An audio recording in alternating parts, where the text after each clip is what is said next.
Comment calculer facilement le nombre de carreaux pour votre pièce? Vous êtes nombreux à vous retrouver en chantier avec des boîtes qui manquent ou des carreaux cassés. Pas de panique. Avec cette méthode simple et chronologique, vous saurez exactement combien de boîtes acheter, et vous éviterez les pertes de temps et de matériel. Voici les 5 étapes. 1. Mesurez votre pièce. Pour commencer, prenez un mètre et mesurez la longueur et la largeur de votre pièce en mètres. Multipliez ces deux dimensions pour obtenir la surface totale de la pièce en mètres carrés, ce qui correspond à l'espace que vous devez couvrir avec vos carreaux. Cette étape est essentielle, car elle constitue la base de tout votre calcul pour savoir combien de matériel acheter. Exemple. Pour une pièce de 5 mètres de longueur et 4 mètres de largeur, on fait surface égale 4 x 5. Ce qui donne 20 mètres carrés. 2.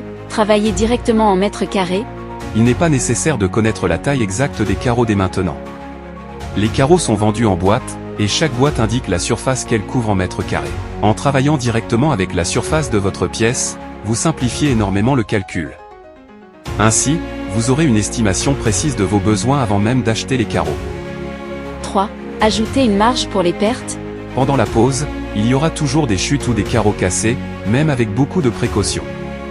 Pour être sûr de ne pas manquer de matériel, ajoutez une marge de sécurité, 10% pour une pose droite ou 15% pour une pose en diagonale.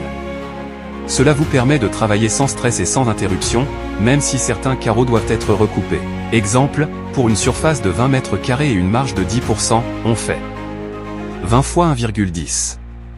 On obtient donc 22 mètres carrés. 4. Convertissez en nombre de boîtes. Chaque boîte de carreaux indique la surface qu'elle couvre. Pour savoir combien de boîtes acheter, il suffit de diviser la surface totale à couvrir par la surface couverte par une boîte. Cela vous donne le nombre exact de boîtes nécessaires pour votre projet. Exemple, pour 22 mètres carrés et une boîte couvrant 1,5 mètre carré, on fait 22 divisé par 1,5. On obtient donc, sensiblement 15 boîtes. 5. Gardez quelques boîtes en réserve. Même après avoir posé tous vos carreaux, il est prudent de conserver quelques boîtes supplémentaires. Elles vous serviront si un carreau se casse ou si vous devez remplacer une pièce plus tard. Cela garantit que votre carrelage restera uniforme et esthétique, sans que vous soyez obligé de chercher le même modèle dans le futur. Un petit geste simple qui peut vous éviter beaucoup de stress et de complications sur le long terme. Veux-tu voir ce type de contenu le plus souvent? Alors, abonne-toi. Kame Osaka.